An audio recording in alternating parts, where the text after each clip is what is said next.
अविद्यानामन्तस्तिमिरामिहिरद्वीपनगिरे जननां चैतन्यस्तबकं करन्दस्तुतिझरे। Hip hop artist B ब्रोदा का ये reel social media पर काफी वायरल हो रहा है। आइए उसके बारे में कुछ जानते हैं। अविद्यानाम अंतस्तिमिरमिहिरद्वीपनगरी जडनम चैतन्यस्तबकम मकरंद श्रुतिझरी दरिद्राणाम चिंतामणि गुणरिका जन्म जलधौ नीमघन द्रमष्टा मुरारिपु वराहस्य भवति। आदि शंकराचार्य जी ने एक ग्रंथ, एक पोएट्री बुक लिखी थी जिसका नाम है सौंदर्य लहरी। ये बुक उस महाशक्ति को डेडिकेटेड है, समर्पित है। अविद्या के अंधकार में जो अटके पड़े हैं उनको महाशक्ति के पैरों की धूल सूर्य के प्रकाशमान नगरी की तरह है। मंद बुद्धियों के लिए यह धूल ज्ञान के फूलों से मकरंद यानी फूलों से निकलने वाले नेक्टर की तरह है। जिनके पास कुछ नहीं, ऐसे दरिद्री लोगों को ये सब कुछ देने वाले चिंतामणि यानी जेम की तरह है। अज्ञानी को अज्ञान से बाहर निकालने वाले वराह स्वामी की तरह है। यहाँ वराह स्वामी अपने दांत से पृथ्वी को समुद्र से बाहर निकालता था, ऐसा मेटाफोरिकल स्टोरी है। इंसान को 20 डेसिबल के नीचे और 2000 डेसिबल के ऊपर की आवाज सुनाई नहीं देती। इसका मतलब 20,000 डेसिबल के नीचे और 2000 डेसिबल के ऊपर की आवाज नहीं होती।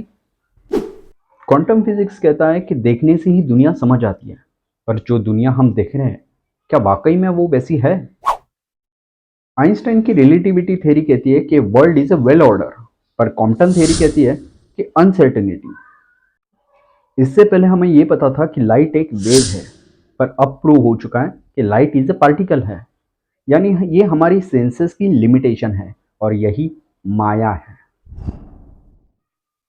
गंगा में स्नान करने से पवित्र हो जाओगे, यह समझना ज्ञान है, विद्या है। लेकिन उसके बाद भी शरीर मल उत्पन्न करता रहता है, माइंड में नेगेटिव थॉट्स आते रहते हैं, यानी शरीर अपवित्र होता रहता है। अब फिर अपवित्र शरीर को पवित्र समझना ये अविद्या है। किसी को हम प्यार करते हैं, चाहते हैं, अगर वो मिल जाए तो उसे सुख समझते हैं, पर यदि आपको वो छोड़कर चला जाए तो गुस्सा आता है, नफरत होती है, इंसान दुखी होता है। फिर इस अंतिम दुख को ही पहले सुख समझना ये अविद्या है। वेद शास्त्र ये अपरा शक्ति है, इन्हें पढ़ लिया तो संपूर्ण विद्या प्राप्त हुई, ऐसा नहीं है। ब्रह्म विद्या के लिए पराशक्ति को जानना होगा। कुंडलिनी शक्ति है तो शरीर शिव है और इनके मिलन से आत्मा है। 9 महीने माँ के गर्भगृह में हम टाइम और स्पेस के परे समाधि अवस्था में होते हैं।